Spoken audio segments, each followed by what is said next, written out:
back to family, your father obviously was a journeyman. I think he played for 5 clubs in the NBL. Yeah, and they're all dispersed now. They're no longer around. So, except for Bullets. Bullets have come back. So so that's something I didn't know. A little bit of history there. Yeah. So there is this thing, this misconception. I know you. I've seen you play over the course of years, and I know what work ethic you have. And your father, Wayne the Dog Larkins, was renowned for his tenacious, not only defense but offense. He was, if I can use the terminology, he was a dog. Yeah. It's like in the league, and you've had a lot of that. But I guess I remember you when you were knee high to a grasshopper. To be quite honest, you probably don't remember that. Top dog camps. Dog camps, exactly. Yeah, coached there years ago. Yeah. And I remember that you would be what we would term stadium rats. You and your brother Sammy, growing up around basketball with your father. So, and you see it in the NBA. I mean, even in Australia, like with Ben Simmons now going, first pick, and Dante Exum, and you've got like Steph Curry. Obviously, Dad played, and you can probably go through the NBA and identify a number of players whose parents played. And if you look in the NBL, same situation. You've got that pedigree too, if we can use it as a pedigree.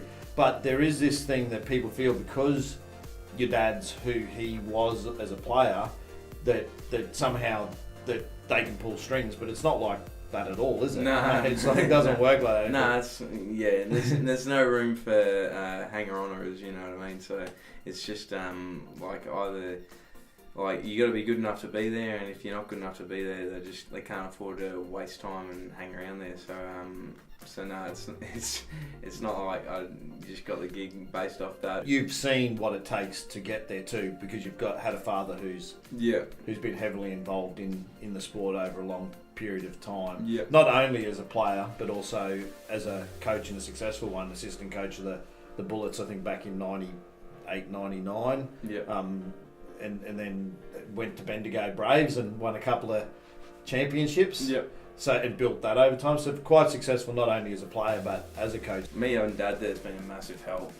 You can't deny it. It's just I get to all his hard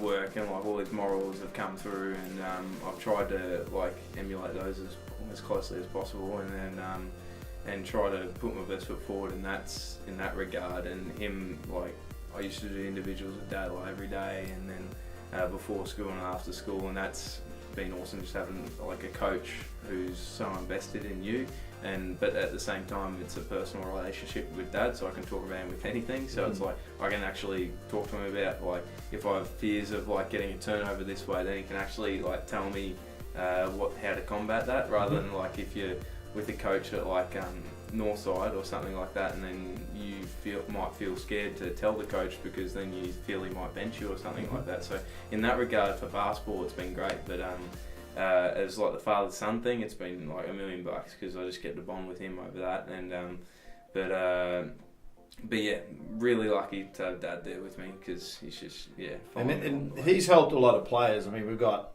Will Magnay. He took out a rugby union. His brothers plays with Reds. Reds. Yeah. But again, pedigree. The parents have got good history too there in sport, and you've got that scenario where he did the same. He's worked with other athletes. Al Boardman, good mate of yours, is playing out at Southwest Pirates here in the QBL. Yeah. Another guy that I know your dad's worked with to help raise that level. I know Dad's been there, and he's been in the shoes before me, so it's helpful. Just to talk to him, he knows all the stages I'm going through. He says all the time, he feels like he's not reliving it a bit, but it's good just to keep hearing where I'm at, type of thing. Because he keeps saying I'd rather be where you are now, just starting out, than where I am there. He said, I've heard him say that exactly, because where he is now. Yeah. We all probably get to that age, and you'll get to that age where you'll be wishing you could wind back the clock, because it's a good period, particularly as a professional athlete. Yeah. And I mean, you've got. I'll finish up in a moment, but you also have your uncle to bounce Trev. off of. Trev, Yeah. who played in the AFL. Yeah, and So- my granddad did too. Oh, of course, yeah. Yeah. And funny thing there is he, what does he call the court? He's got a name for it. For what, sorry? He doesn't call it a basketball court. He tells you you've had a good go out on the paddock or Oh, something. on the field. On the Yeah, field. yeah. He calls it the field. Yeah. He doesn't. He quite hasn't. After all these years, learned that it's an actual basketball court. Yeah, no, a lot of footy quotes come rolling through there for sure. He's like, oh yeah, you're definitely best on ground. Yeah, It's best on he ground. calls me Swooper. His nickname for me is Swoop, which is like stolen off another AFL player, you know, stuff like that. So yeah, it's funny. But Trev's the exact same. I'm just really blessed to have like such a, you know, not sporting family, but just such a dedicated family, which they understand that hard work's what like gets you to places. And I was just lucky that I learnt that at a young age, and I knew what I wanted to do, which was basketball. And so that's what all I'm doing, is just trying to work as hard as I can and just trying to improve every day. So.